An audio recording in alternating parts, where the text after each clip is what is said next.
आज बनाने जा रहे हैं कुद्रुन की भुजिया।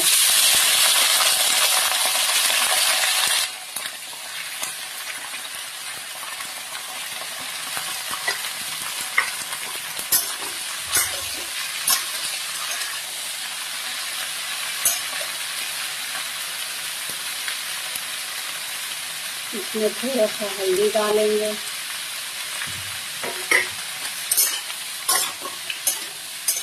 थोड़ा देर तेज हीट पे इसको पका के सब नमक डाल।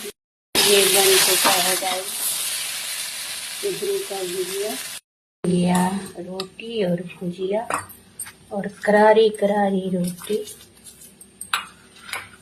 घी के साथ।